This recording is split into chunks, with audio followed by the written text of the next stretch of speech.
The Joe Rogan Experience. Dude, I didn't know. I was listening to your podcast. I didn't know that you were involved in the rescue of Jessica Lynch. That was the second target that we hit in the first invasion of Iraq. That's crazy. It was an odd series of events. We went over there. I had just finished the selection process for the East Coast Command, and they actually, there are, what would be the best way to describe it? There are multiple squadrons inside of that command, all tasked with, they all have the same skill set, but you need multiple, so one can be on deployment while another one is training and the other one is resting. You want to get into a rotation cycle. So at the end of selection, an X number of people get partitioned off to each one of those, and it takes time to get up to speed because the selection tactics and the way that you train they're good, but you get better as you are working with the guys with more experience, specifically the real-world experience. And so they pulled us out of selection about a month early and sent us over to augment the Karzai detail in Afghanistan. At the very tail end, I mean, nothing happened. We basically, you're a deterrent at that point. And it's one of the worst missions because it's very reactive. Security detail stuff, you can't really do anything until somebody else does something, so you're already behind the power curve. It's my least favorite mission set, I think. But we came back from that, and then the intel started kicking off for Iraq, and they sent us over to Saudi Arabia, and we were there for probably somewhere between 7 to 10 days. That's where I watched Bush give the speech. Saddam Hussein has, I think it was 24 hours to comply or turn himself in, whatever it was. And we had already taken a look at, we knew before going over there that there were 2 or 3 objectives that we were going to look at. So we had already basically planned missions that we were going to do while we were in Virginia Beach. We were planning for stuff in Iraq. So we continued the planning in Saudi Arabia. And the first target we hit was the #1 chem bio target in Iraq. So to do that, you have to get all your shit on this. It's called MOP gear, Mission Oriented Protective Posture. It's like a chem bio suit, gas mask, which compounds a lot of stuff. You have all your normal shit on anyway. Like there's guys carrying quickie saws in a hazmat suit with a gas mask on, breathing through a blower on their back, overworking the blower. And it's amazing how close to suffocation I've actually come inside of those gas masks. It's the worst feeling ever. Like you're sucking so hard for air that the mask is like sticking up against because you're not supposed to be physically exerting yourself while you're wearing that thing? There's a limit. It's harder. It's be like putting because there's a canister on the side. And how much weight are you carrying around? In those days, it was probably body weight plus 80 to 100 pounds. Jesus Christ. That was about average. And it trimmed down after that because the actual amount of real-world experience at that time was low and it drastically increased. So you'd be like, I think I need this pocket. And then you wouldn't need it for a month. You're like, I need to get rid of this goddamn pocket because it carries sweat. Like backpack hunters, same kind of thing. Oh, yeah. The gear that I wore towards the end was substantially different than the gear that I wore towards the beginning. I think I probably had 10 magazines on me, like that first target. I think the last deployment I did, I would carry 4 and 1 in the gun, and no pistol. So things changed over time. But this just for weight. Just for weight and for ability to move, because then I would need less food and I would need less water and I'd actually be mobile.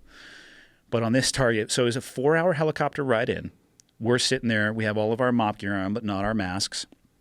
And we're doing a mid-air refuel on a C-130. So you had a 47 double, the big double, not propellers, there'd be rotor blades on top of the helicopter. They're hooked up next to a C-130 in-flight refueling. Missile goes underneath. The C-130 is like, see you boys later. Bombs out. And it So the C-130 bailed when the missile flew under? Oh, fuck yeah. I don't blame them for that either. They're literally a flying fuel tank. But I think they had gotten enough gas. And we had to hit the tanker on the way back as well. But so you're just sitting there waiting for 3.5, 3 3/4 hours. And about 10 minutes out, you start getting your gas mask and stuff on because you got to stuff the drape. And, night vision goggles. Have you ever looked through a pair of night vision goggles? Yeah. Your field of view sucks. It's terrible. It's weird. Which is why you notice when people who are actually using them, they will all constantly have movement in their head because they're increasing their field of view and up and down. And that's when you can orient them to a good offset to your eye. Now imagine putting a gas mask in between your eye and the lens of the night vision goggle. Oh, Jesus. So you're taking already a limited field of view and putting it into a soda straw. So, and mind you, this is the first combat target I've ever been on. So, and you're 18. Oh, no. 22? No, I went through. How old are you? Me, 42. I was in my. No, at the time. This was in 2003. I was 25. Okay. 25. But you enlisted when you were really young, right? 17? 17, junior in high school. I signed the paperwork when I was a junior in high school. You still got to graduate and then, continue on. But, and I was in like the third or fourth 47 that went in. So you finally get all your stuff on, and you have a blower on your back. So there's ways that you can help the canister. If you just have the canister on your mask, it's a lot like breathing through a few straws shoved in your mouth. If you maintain a low enough heart rate and you're totally chill, you're fine. But as your heart rate goes up and your demand, for oxygen goes up, you're really limited. So they have, you can put them on your back. It's a blower. It's a battery-powered blower that will basically push air into the mask. And it gives you, I would say, more buffer space. It's like almost like a positive pressure. And if you're not doing much, it's actually really nice. It's just jamming air down your face. And it works well unless you put your weapon sling over the top of that tube, which is exactly what I did, which was awesome. Oh, it was great. Jesus Christ. Great first experience. I lost my nods on my first target ever. I went back and got them, but it was a fucking shit show. What's nods? Night vision goggles. Oh, okay. Things that you need to see at night and will get in trouble for if you lose. It was terrible. So we come in, number one chem bio target in Iraq, and we had looked at it from the perspective of like air conditioning specialists and from architects to what we could encounter on the ground, potential threats, satellite imagery of historical stuff, and we get there. And by the time I even got on the ground, there was already a firefight going on. The helicopter that I was in had 27 rounds come through the helicopter. Not a single person was hurt. Like, guys are like reaching up to like scratch their ass, and like a round would come through and just miss everybody. Jesus Christ. I take that back. The door gunner standing next to me got shot right in the head at about a minute out. That was my first exposure to combat, just over. And helicopter lands and you go. And by the time I got to the front door of that structure, I was probably as close to being unconscious due to asphyxiation as I often am doing jiu-jitsu, getting choked out. Like the world is just coming down. And instantaneously we could tell that it was an agricultural school. Like the intelligence was so horribly and incredibly off when it came to that. So I just ripped my mask off at some point because I would have rather died from whatever horrendous disease could have been in there than suffocate. And then, we cleared through it and I knocked my night vision goggles off with a sledgehammer and I had to go back. It was a shit show. So we get back from that.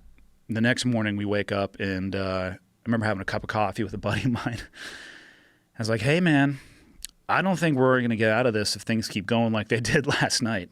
And shortly after that, a few days after that, we got word that Jessica had been captured. So we forward staged and went up to Nasiriyah. And the information that we had going into the hospital is that it was a Fedayeen hotbed. Like 50 to 500 people was the expected amount of resistance that we could have. And we could fit 27 people in the helicopter. So that's what we launched with in the back of our head. And fortunately, we didn't meet any resistance inside of the structure, and it actually was kind of business as usual looking back. Like there was nothing exciting about that target whatsoever. People in the modern day, if they were to action that target now with the experience that they have, it wouldn't even register on the radar scope. The little amount of resistance that was encountered outside, it just would be another day at the office. But there was a public story of that, and then there was a lot of dispute about whether or not that was accurate. There was I remember she actually took some cleared heat. up a lot of it. She was not responsible for a lot of the things that were said because she was deep into the repatriation process. She's fucked up to this day. When I sat down, I finally get to sit across the table. She had never sat down and talked to somebody who was there. It was so. When did you meet her? I went and had Again? her on. Yeah, I had her on your my podcast. When? It was one of the earlier episodes. I didn't listen to that. Yeah. Well, I didn't even know you had her on. So she told her side of the story. I told my side of the story, and we were able to fill in the gaps. And we sat across the table just like this, and she still wears a brace. She came and gave me a huge hug. I didn't know what to expect. What happened to her physically? I don't have the exact details, but from my understanding, the vast majority of her injuries came from when her Humvee wrecked. I do not believe she was buckled or strapped in, so she got just pounded, and she was not treated well. It's guys are going to get the same. Bottom line, you're going to get raped if you're a male or a female. Really? Oh yeah, for sure. And if you get captured. Oh yeah, you're going to for sure. If you're a male or a female. If you're a male or a female, you're not going to have a good go of it for sure. And I'm not an exact expert on what happened specifically with her, but from my understanding, she experienced that as well as all the other medical issues. But she was in bad shape when we pulled her out of the hospital for sure. But and I remember there were two people with us that were carrying video cameras. And there was a little bit of footage that was taken from that, like when she was in the hospital bed in the hospital. And a lot of the rest of it was from the cameras on the helicopters and some, the sensors overhead. But the narrative from that, not a word was said by anybody that was there executing that objective or from her. And I think my hypothesis is, we were a month into that war. A lot of that war was based on we need to go rid this country and this dictator of their WMDs. We hadn't found any.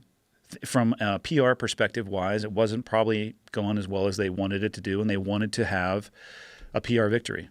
But the stuff that was said, the stuff that made the news, all this stuff that got blown out of proportion, none of that came from the people that were actually there. It came from all the layers on top of it. What was blown up? Because I'm trying to remember. I remember some of the first reports. They were saying that she was going to be the first female Medal of Honor recipient, that she had fought until she had her, she expended her last round and then was finally overtaken. And you talked to her and she never even loaded her weapon jammed.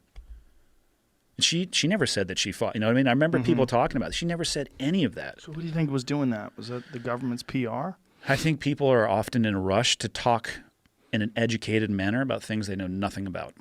I mean, it takes time to understand the details of what happened. She was not in a headspace to give a debrief. She was literally being flown probably to Germany for her first round of countless surgeries. And she's going to need to spend time with a therapist and a counselor. I would assume she would. Obviously, I can't speak for her, but they're going to want to do a robust medical treatment, and that's really not the time to dive into the details of her exact actions. And we left the next morning and flew into Baghdad like 3 days later. Like it was just another day on the job, and you were off and running. It was cool because it was the first rescue of a U.S. POW since World War II. And so the rescue of her she was rescued from the hospital? Correct. And so they had abused her and then taken her to a hospital? I get a little grainy on the details of what happened in between the wreck and when we picked her up because there are conflicting narratives. There are I don't know what the correct word would be, stories, or there are reports that they attempted to put her into an ambulance and bring her back to U.S. forces. But at that same time, the Fedayeen were using ambulances as basically military fighting vehicles. So they said that when they tried to do that, the ambulance was shot at, which makes sense if there was a trend of people using an ambulance as a military vehicle. That would make sense, and they would get turned around. So they might have tried to bring her back. That hospital was being used as a Fedayeen staging point because they're not dumb people. They understand we're not going to likely bomb hospitals or religious structures, so use them to their military advantage. Wow. And this is your second real. Yep. Wow. Crazy. It's crazy. I mean, that story was a giant story. Yep. In the media about the war and people trying to sort out what was true versus what was the publicity narrative. I would say on average take 90% of what you hear off the top. 90%.